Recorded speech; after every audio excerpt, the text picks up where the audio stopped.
Hi friends, இன்னைக்கு ஒரு PC build பண்ண போறோம். சப்ஸ்கிரைபர் வந்து ஒரு 50,000ல PC build பண்ண சொல்லியிருந்தாரு. அதுக்காக 50,000 பட்ஜெட்டுங்கனால நம்ம ஒரு நல்ல பெஸ்ட் ப்ராசஸர் பார்த்தோம். 50,000 குள்ள எது அடங்கும் அப்படின்ட்டு. அதனால இறக்கலே பெஸ்ட் வந்து AMD Ryzen 5 3600 அந்த ப்ராசஸர் தான். இதுதான் இந்த பட்ஜெட்டுக்குள்ள பெஸ்ட் ப்ராசஸர். அதை ஃபஸ்ட்டு சூஸ் பண்ணிட்டோம். அடுத்தது வந்து அதுக்கு உண்டான பட்ஜெட்டில் ஒரு மதர்போர்டு பார்க்கலாம் அப்படின்னு பார்த்தோம். அது வந்து MSIயில் இருந்துச்சு. MSI B450M போர்டு வந்து இந்த ப்ராசஸருக்கு கரெக்டாக இருக்கும். அதனால தான் பார்த்து வாங்கினோம். இது நல்லா தான் இருந்தது.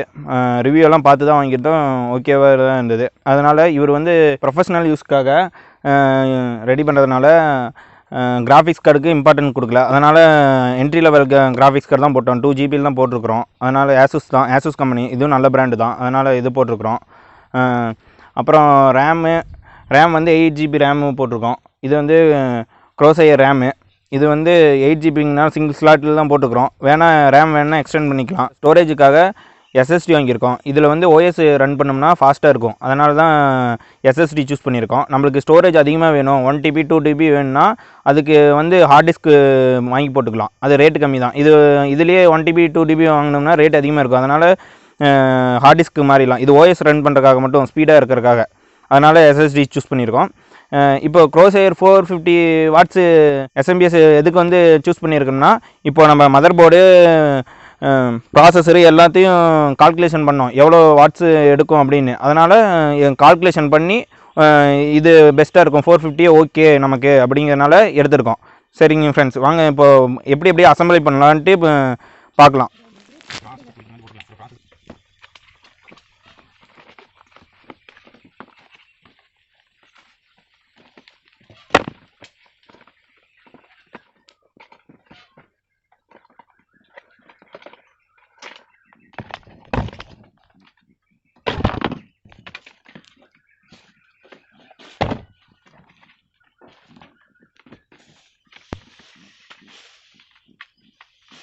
ரேம் பிரிக்கிறோம். ரேமு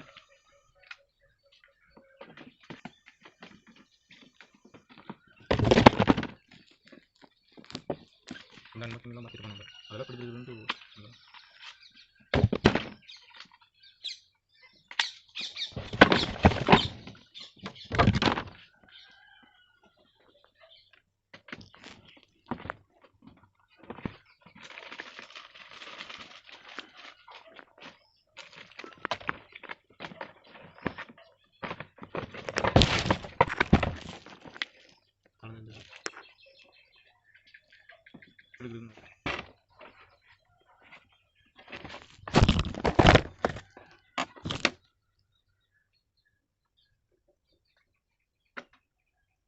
இப்போ ப்ராசஸர் ஃபிட் பண்ண போகிறோம். ப்ராசஸர் ஃபிட் பண்ணுறதுக்கும் போது இதுதான் நம்ம ப்ராசஸரு ஓகேங்களா. Ryzen 5 3600. இது எப்படி ப்ராசஸர் ஃபிக்ஸ் பண்ணணும்னா, இங்கே ஒரு இன்ட்டு மார்க்கு சிம்பிள் தெரியுதுங்களா, அதுவும் இங்கே இருக்குது பார்த்தீங்களா, இந்த சிம்பிள் கரெக்டாக இருக்கணும். இப்படி திருப்பி பார்த்தீங்கன்னாவே தெரியும். இங்கே இருக்குது, ஃபிட் ஆகுதுங்களா. இங்கே போய் ஒரு டாட் வந்து இப்படி எல் ஷேப்பில் கட் ஆகும். மற்ற பக்கமெல்லாம் பாருங்கள் 3 பாயிண்ட்ஸ் வந்து ஒட்டுக்காக இருக்கும். இங்கே மட்டும் எல் ஷேப்பில் கட் ஆகும். அதே மாதிரி நம்ம ப்ராசஸர்லேயும் பாருங்கள், இந்த சைடு மட்டும்தான் எல் ஷேப்பில் கட் ஆகும். மற்றதெல்லாம் ஸ்ட்ரெயிட்டாக அப்படியே ட்ரையாங்கிள்லேயே முடிஞ்சிடும். அதை பார்த்து கரெக்டாக கேர்ஃபுல்லாக வைக்கணும். பின்னுக்கு இது வளைஞ்சிட போகுது. இப்படி வச்சுட்டு இப்படி லாக் பண்ணணும், அவ்வளோதான். இப்போ நம்ம ஃபேன் இதில் தான் ஹீட்டிங் பேஸ்ட்டு அப்ளை பண்ணியிருக்கு. அதனால் நம்ம அப்படியே வைக்க போகிறோம்.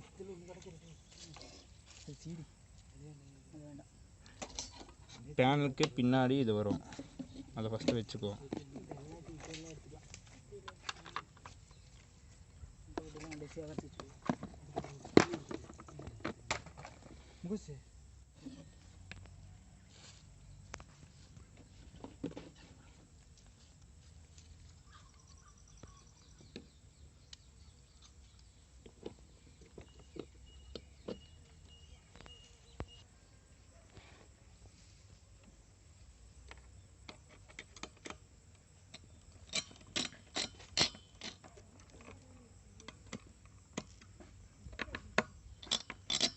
ஓவர் டைட் பண்ணக்கூடாது, ஒரு பக்கம் உட்காராமல் போயிடும். எல்லா பக்கமும் கொஞ்சம் கொஞ்சமாக டைட் வச்சுட்டு அப்புறமேட்டு ஃபுல் டைட் வச்சுக்கலாம்.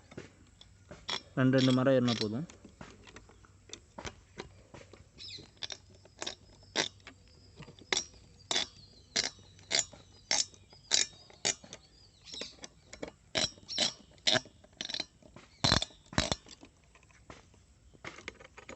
அதுக்குன்னு ரொம்ப டைட் வைக்கக்கூடாது, அது ஏற அளவு தான் வைக்கணும்.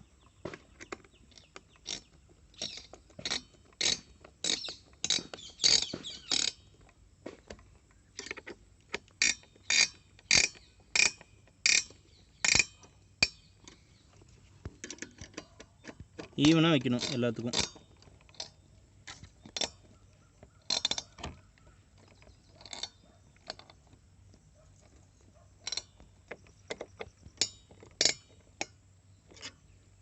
வச்சாச்சு.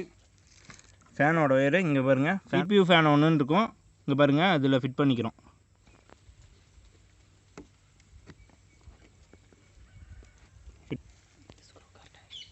இப்போ மதர் போர்டை நம்ம பேனில் ஃபிக்ஸ் பண்ணிடலாம். மெதுவாக பார்த்து வைங்க. இது இப்போ பேனில் வைக்க போகிறோம், பேனில் மதர் போர்டு வைக்க போகிறோம். இங்கே தான் ஸ்க்ரூ பண்ண போகிறோம். அதனால் பேனில் பத்திரமாக வைக்க போகிறோம்.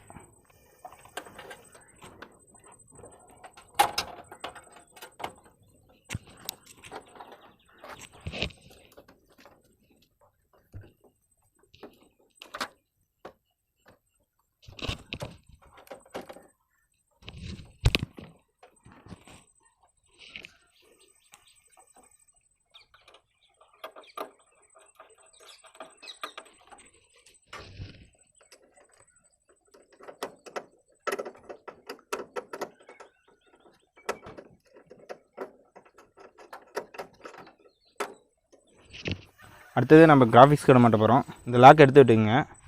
இந்த இப்படி இப்போ பார்த்து இந்த பேனலில் ஃபிட் ஆகிற மாதிரி இங்கே உள்ளே விட்டு கரெக்டாக இருக்கா, இந்த ஸ்லாட்டில் உட்கார மாதிரி வச்சுங்க.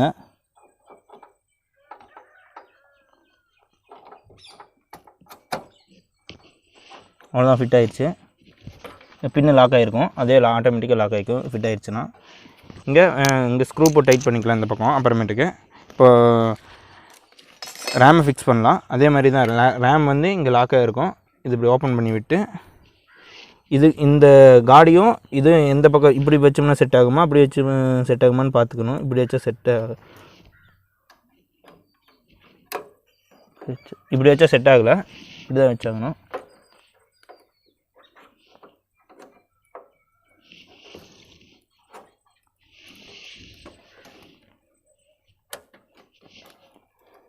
அவ்வளோதான், லாக் ஆகிடுச்சு. அது ஆட்டோமேட்டிக்காக லாக் ஆகிக்கும். ரேம் ஃபிக்ஸ் பண்ணிட்டோம். அடுத்தது எஸ்எம்பிஎஸ் எடுக்கலாம். எஸ்எம்பிஎஸ் எடுத்துட்டோம். இந்த ஃபேன் மேலே வர மாதிரி வச்சுங்க. ஏன்னா இங்கே ஹீட்டான காற்று இங்கே வரும், இந்த போர்டுக்கு மறுபடியும் அடிக்கும், ஹீட் ஆகும். அதனால் இந்த ஃபேனு மேலே வர மாதிரி வச்சுங்க.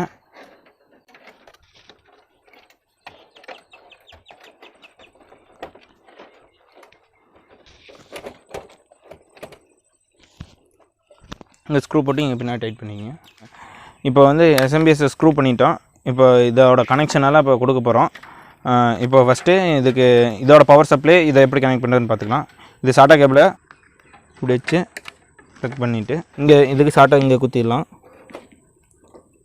இதில் சாட்டா 1 சாட்டா 2 இருக்கும், அதில் எது வேணால் குத்திக்கலாம்.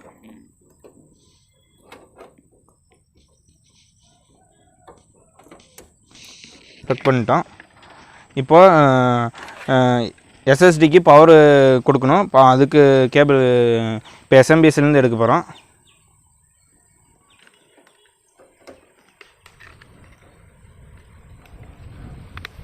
கொடுத்தாச்சு. இப்போ எஸ்எஸ்டியை ஃபிட் பண்ணிக்கலாம்.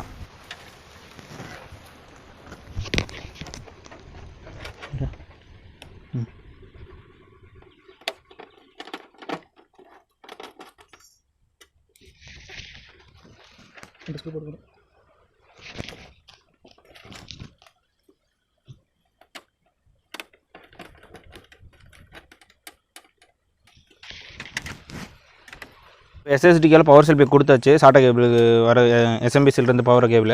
இப்போ வந்து மதர் போர்டுக்கு பவர் கொடுக்குறதுக்கு இந்த பின் எடுத்து இங்கே இருக்குது பார்த்தீங்களா, அதில் ஃபிக்ஸ் பண்ணணும்.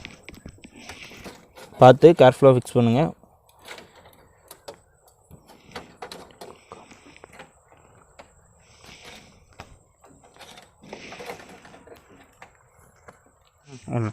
இப்போ இந்த கேபிளை ஃபிக்ஸ் பண்ணிட்டோம். அடுத்தது CPU கேபிள் ஃபிக்ஸ் பண்ண போகிறோம். அது வந்து இந்த பின்னு இங்கே பாருங்கள், CPU PWRன்னு இருக்கும். இந்த அதுக்கு ஃபிக்ஸ் பண்ணிக்கிறோம்.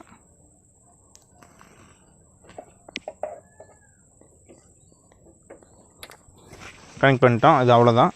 அடுத்தது அடுத்த கேபிள் பார்ப்போம். இப்போ ஃபேனுக்கு கனெக்ஷன் கொடுக்க போகிறோம். ஃபேனுக்கு 4 ஃபேன் இருக்குது. 1 2 3 4 4யுமே பேரலாக கனெக்ட் பண்ணிட்டோம். கனெக்ட் பண்ணிட்டு இப்போது SMPSல் இருக்கிற ஃபேனுக்கு வர பின் எடுத்து கனெக்ட் பண்ணி போகிறோம்.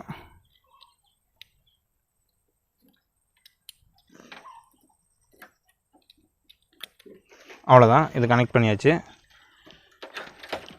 அடுத்து வந்து சிபியோட பவர் ஆனு ஆஃபு LED லைட்டுக்கெல்லாம் இப்போ கனெக்ஷன் பார்க்க போகிறோம். ரீசெட் பட்டனுக்கு அதுக்கெல்லாம் இப்போ மேனுவல் பார்த்துருக்க மாதிரி பவர் LED ப்ளஸ்ஸு குத்தணும். இங்கே power LED green plus minus வந்து ஒயிட் கலரு. இப்போ பவர் LEDயில் இந்த பக்கம் வந்து பவர் LED ப்ளஸ்ஸு, பவர் LEDயோட மைனஸு குத்தியாச்சு. அடுத்தது வந்து பவர் சுவிட்சு இருக்குது. பவர் சுவிட்சு கேபிள் எடுக்கிறோம். இது HDD பின்னு. இது பவர் சுவிட்சு கேபிள். இது வந்து எப்படி வேணால் குத்திக்கலாம். அடுத்த ஸ்லாட்டில் குத்தியாச்சு. அடுத்தது வந்து HDD LED ப்ளஸ்ஸு குத்தணும். HDD LEDயோட ப்ளஸ்ஸு வந்து இந்த பக்கம் இருக்குது. இதுதான் HDD LEDயோட ப்ளஸ்ஸு, இது மைனஸு. அதனால் நம்ம இப்படி குத்தணும். இங்கே ப்ளஸ்ஸு இந்த பக்கம் வர மாதிரி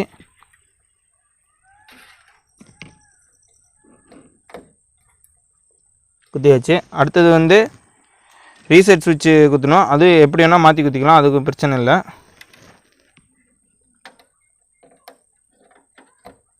குத்தியாச்சு. இது பவர் ஆன் கனெக்ஷன் முடிஞ்சிருச்சு. HD ஆடியோ பின்னு குத்துறோம். இப்போ HD ஆடியோ பின் எங்கே இருக்குன்னா, இங்கே ஆடியோன்னு ஒன்று இருக்குது பாருங்கள், ஆடியோ 1 அதில் குத்தணும்.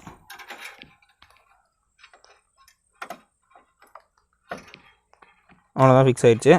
அடுத்தது வந்து USB. இது USB கேபிளுக்கு இங்கே பாருங்கள், USB போர்ட் 1 2 இருக்குது. அதில் ஃபிக்ஸ் பண்ணிக்கலாம். அதில் ஃபிக்ஸ் பண்ணியாச்சு. அடுத்து வந்து USB 3.0. USB 3.0க்கு பாருங்கள், இங்கே USB 3.0.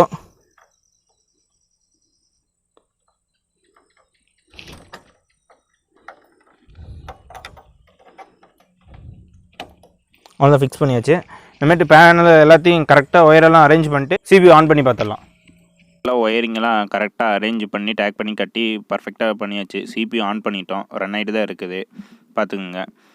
இந்த CPUவில் யூஸ் பண்ண காம்பவுண்ட்ஸ் எல்லாம் வேணும்னா டிஸ்கிரிப்ஷனில் லிங்க் கொடுக்குறேன். அதை போய் கிளிக் பண்ணி பர்ச்சேஸ் பண்ணுறதா பண்ணிக்கோங்க.